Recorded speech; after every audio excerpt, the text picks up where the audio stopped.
Hey everybody, final thoughts time for Luigi Farini's The Golden Ages, which is a really very well designed Euro-y style, mid-weight, fast playing Civilization style game. I mean, it just works really well. There is a great sense of unique identity. Players, civilizations, as they're building up their societies, really do feel like they have unique strengths and weaknesses that push them in certain directions, that give them their own flavor. There's a ton to think about with all the tension between balancing, trying to grab these end-of-era bonuses versus aiming towards end-of-game bonuses versus trying to decide how much of your energy is going to be spent on the technology tree as opposed to domination of the world and expansion and exploration.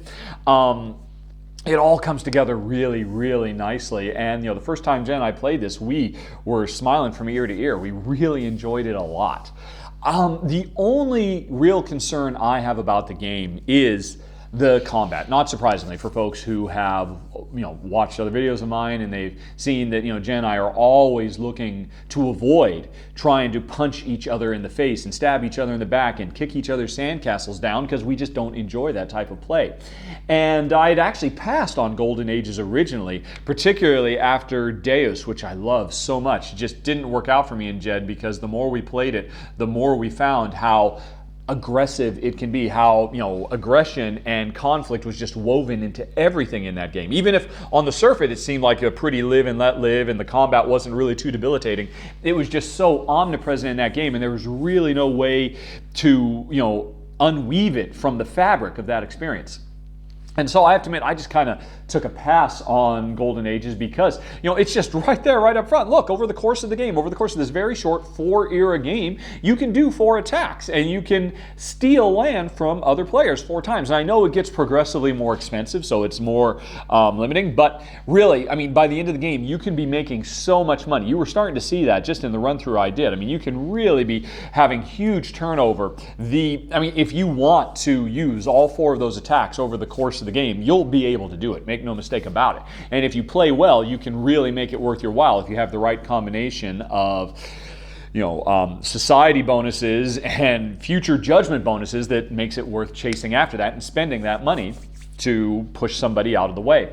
And so ultimately, it's interesting. I wasn't really going to pursue it at all because of the combat until the designer himself, Luigi, posted online saying, well, actually, I think as a 2-player game, you could probably get away with leaving the combat in, but just saying that if one player moves into another player's territory, they can attack, which will allow them to set up their own city without having to kick the original player out. And I thought, oh my gosh, really? Wow. That seems like a great compromise. I mean, then military strategy can be meaningful. You can still push a lot of stuff, but it doesn't have to be in your face. It doesn't have to be aggressive. It doesn't have to be punitive to the other player. It's just more, okay, well, I'm doing this attack to really buffet myself up, not to tear you down.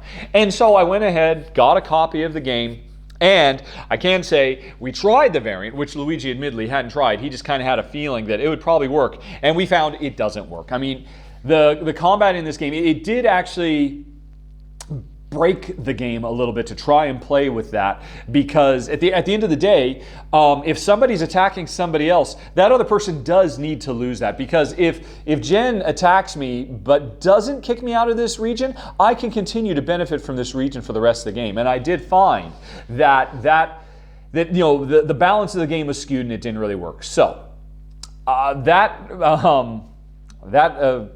variant didn't really work that well, and so we were left wondering, well, assuming we leave warfare in, this is a game that takes place over 4 ages. During those ages, a player can afford to attack another player 4 times. Over the 4 ages, you can attack once each round if you want to, or you can push more up front, or wait till late in the game and then just do a lot of attacking. And how do Jen and I feel that can we reconcile that against our implicit Care Bear nature? Because we don't want to attack each other, we don't want to hurt each other, we don't want to steal from each other, we don't want to place tiles in such a way that it screws the other player and prevents them from doing what they want to do. We just don't enjoy that. So can we enjoy the game? And I'll be honest, right now the jury's still out. I think we need to play it a little bit more, because the raw mechanisms of this game are stellar.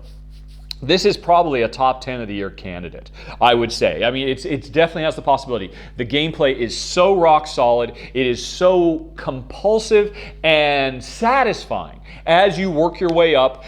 There's enough variety from game to game between the different society cards you're going to get. I mean, it's a shame there aren't more, what do you call it, wonders. It's going to be those same wonders every single time you play. That's a little bit of a bummer. I wish there were some more of those. But it's nice. In a two-player game, you are going to see unique combinations of buildings coming out every game. With more players, I think that's less and less because you end up using most all the buildings. But so it's a minor complaint that you see all the wonders every time, but that is more than made up for by the unique the unique seeds you get from your different societies. And I love when you first start out and you can see, right, this is age 1, 2, 3, 4. You're going to decide right up front. You're going to make a plan. Well, you know what? I think, as you saw with Jen, once I get to age 2, I'm going to keep that. I'm going to keep that to age 3, maybe even age 4. We'll see. But I can actually try to plan my long-term game so that in age 4, if I want, I can switch to my 4th age society, or I can keep things open so it can go one way or the other, depending on what my opponents do. That's brilliant. I absolutely love that mix of long-term strategy from that hand of cards you get up front versus the turn-to-turn tactics that particularly more than anything else center around the race to be the first to get your stuff done. Because the sooner you can pass, the sooner you can flip your capital and start raking in the loot. It's a mechanism that works brilliantly in Trois, the notion of the sooner you get out, the more you can benefit from other players continuing to push farther. It works even nicer here because unlike some other games that do that, it's not that when you go out, somebody else has to pay to stay in. It's that if you go out and players stay in, you get a tacit benefit. I mean, again, that's just brilliantly done. I love the jigsaw puzzle of this game too. I love seeing, all these elements of continents that I recognize combined together in this really weird patchwork new world. I mean, it's actually a complaint that oftentimes people have with civilization games that, hey, what's with this weird hodgepodge mishmash of, Genghis Khan happening to rule over Victorian England? That's crazy. It makes no sense. But I think in this game it really, really helps that you see the world itself is just such a crazy hodgepodge. Of course, it doesn't seem unreasonable that, these kind of bulwarks of history have been mixed together in a different way when the world itself is so different.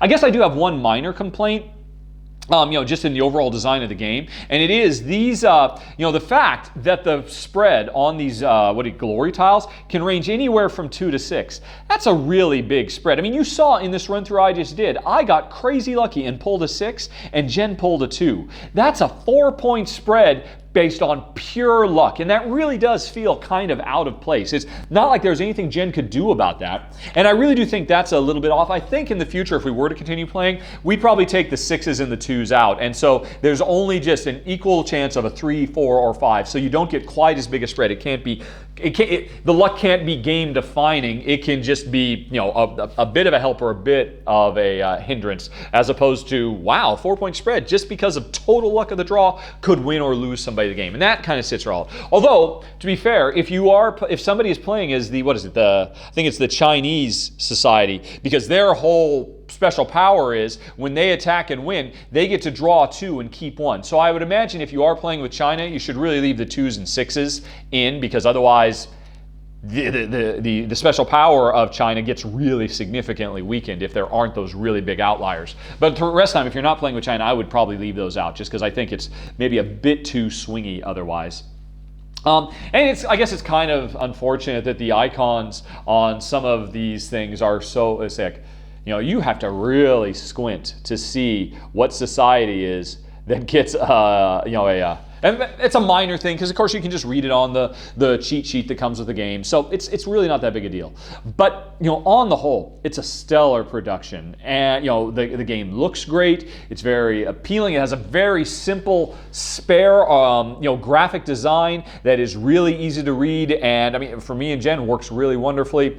And again, the core game, that fundamental tension you're feeling from turn to turn about, do I get out early? Do I focus on trying to get points from these things? Do I focus from getting points by leveraging the powers I've got? Or do I focus on trying to push and give myself different powers so that I can set myself up for the future? The combination of tactics and strategies is just superlative. It excels.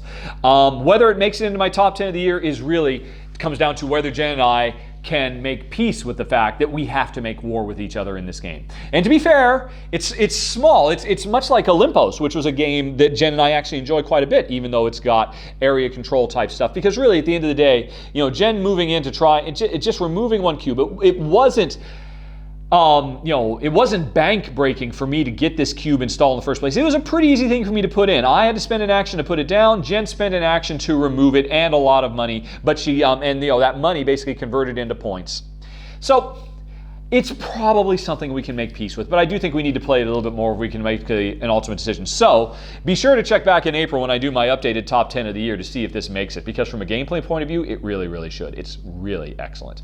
Nicely designed. And that's it, folks. That is Golden Ages. So if you have any questions, comments, concerns, as always, let me know. If I made any mistakes, I know I made a few. I already corrected one of them in the extended. Apologies.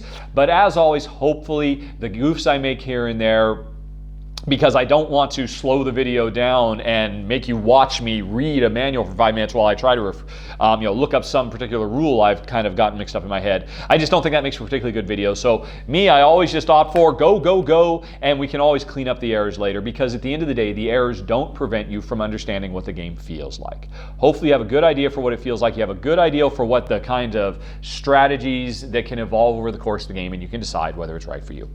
So that's it, folks. Thanks for watching. Talk to you later. So long. Bye-bye.